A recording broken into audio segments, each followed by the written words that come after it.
Well, I have a most beautiful woman sitting next to me, Christina. She's absolutely gorgeous, and I don't know if you realize how beautiful you are. You are beautiful. Comparison to you, I don't know about that. Well, I know about that. You are gorgeous, absolutely gorgeous. And of course, you? we're here down at the Peppermill, which is wonderful. We're at Vegas Live with Ninon. I'm Ninon, your host.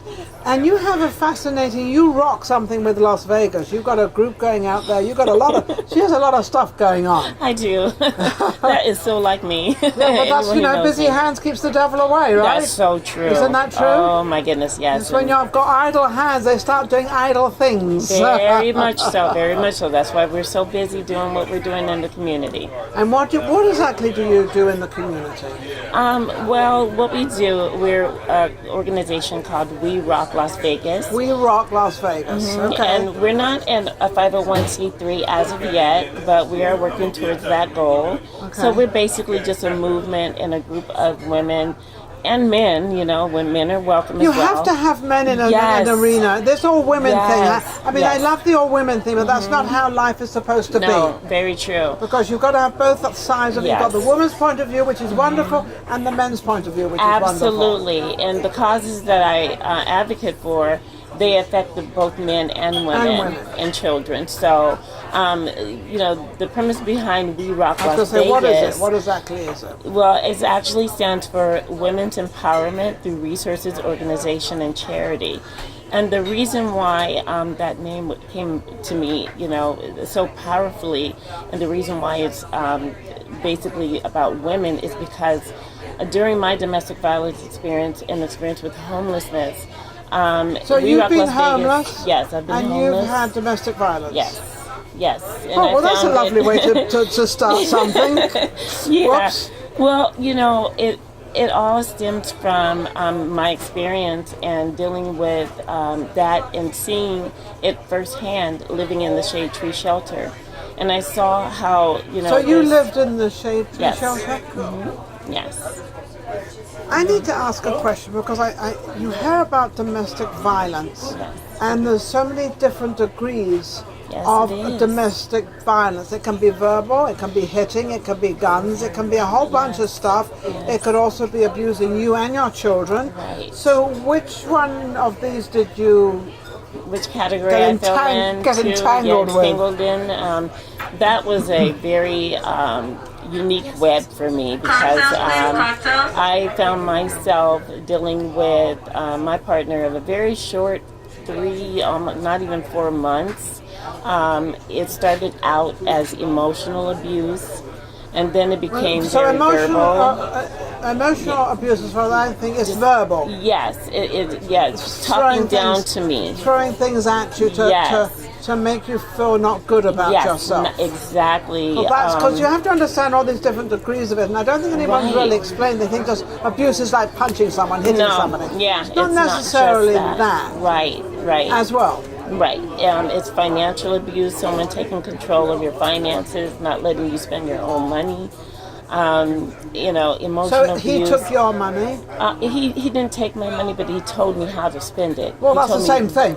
Yeah. That's the same thing. Yeah, you might as well say he did. He did have, full control over me. Now, I need to ask you another question. How and why did you allow that? What were you afraid of? What happened was, I guess it all stemmed from a little low self-esteem, a little loneliness, wanting to be loved, wanting to be wanted. Yeah, wanting to be wanted. So I was looking for love, like they say, looking for love in all the wrong places. Yep, that happens all the time with women. When women get panicky on someone not loving them, they go in Panicville. They settle for anything. I was going to say, they end up in places that they should never be. Exactly. Your eyes are not open wide. No. You're thinking with of your what emotions. You want. Yeah, you're not thinking of what you really want. You're thinking of what you need. Of what you need. Yeah, you're thinking about this desire that you have that just needs Mr. Right Now, not Mr. Right. Mr. Right now. And that's a big difference. Exactly, it's a huge difference. So sometimes we're looking for the men in the wrong...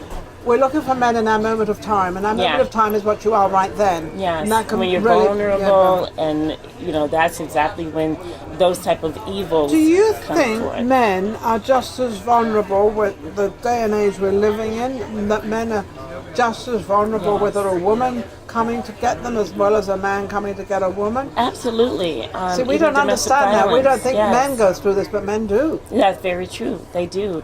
There are some statistics out there where men are in volatile relationships with women who are the aggressors. Yes. Instead of and they're trying everything in their power not to fight back because they know their power. Yes. And if they do fight back, it can have repercussions against them. The verbal thing is the same on either side. The one thing that's different is the violent part, which is the hitting, because a man is much stronger than a woman. Sometimes a woman can be pretty strong. But there's some very passive men out here. They're very soft men. I hate to say soft, men don't like that word, but there are. Yes. And they will absolutely not hit a woman. Well, they have no right to hit anybody. Right. But I mean, even for self-defense, they will not do it. No. And there are women who would take advantage of that.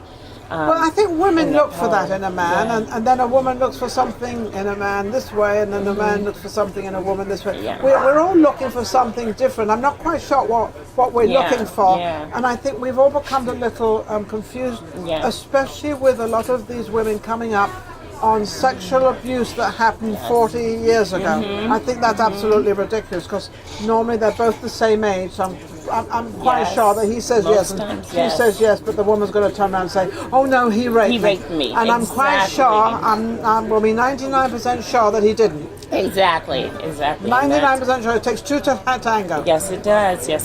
And a woman, 90% of the time, that's the case. I mean, doesn't a woman like kind of dress herself to provoke? Yes, a lot of women do that, and then when they, encounter these men who don't respect them and are so aggressive with them, then they want to holler rape, or then they want to holler, "He's hurting me." Well, you put yourself in that. He touched me. Yes, you put yourself in that situation. Yeah, and women do. Yeah. Women do. Young girls do. Yeah. And young girls often, they put a story out there, or they dress, I remember I had a talk show, and I say, "Are you dressing for you, or are you dressing to attract someone?" "Oh, no, I'm dressing for me." Well, I know that's a lie. And we know it's a lie. Well, us women know. We dress. We do know. We dress for ourselves. No, we buy the clothes that look good on us. Exactly. But we're also, the clothes we buy to look good on us is to impress somebody out there. Exactly. Whether it's whatever it may be. It doesn't matter, even if it's down to this. I want to impress the interviewer. Yes.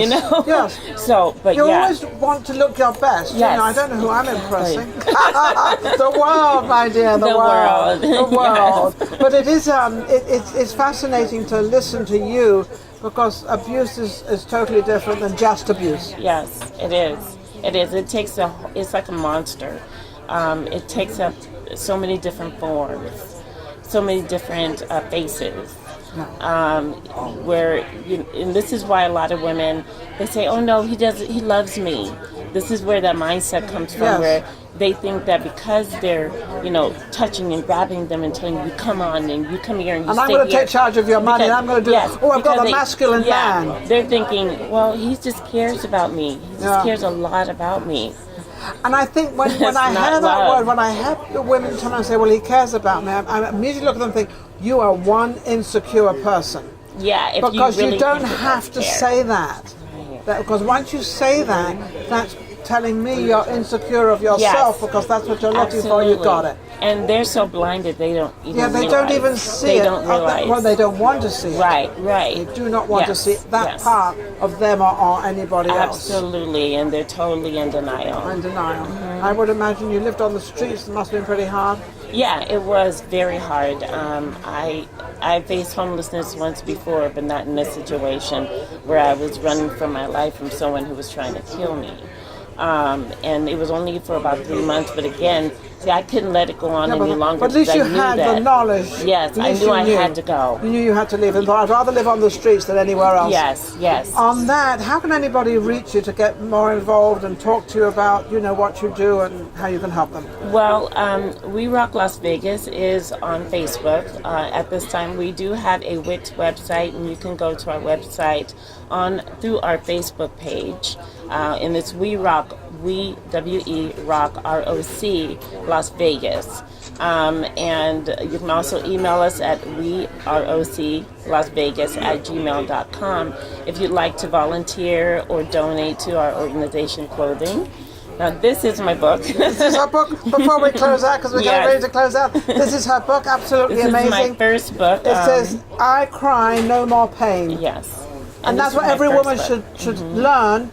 Number one, not to have the pain. Do not cry. It's not worth it. It's not worth it. Unless you're crying for happiness. Exactly. Then that is worth it. Yes. And just to let you know that we're having an event at the Shade Tree coming up on December 22nd. It's the We ROC holiday at the Shade Tree. It is a holiday boutique and concert where we're going to have motivational speakers, spoken word artists. I'm a spoken word artist myself. We performing, as well as singers, just to uplift the spirits of the women and children in the Shade Tree, and giving them, gifts of love, hope, happiness, inspiration, along with the donated clothes from our community. And that's what you call a platform for love. We'll be right back. Vegas Live with Ninon. Do you love the stories of Las Vegas? If you love the stories of Las Vegas, you need to subscribe and tune in to Vegas Live with Ninon.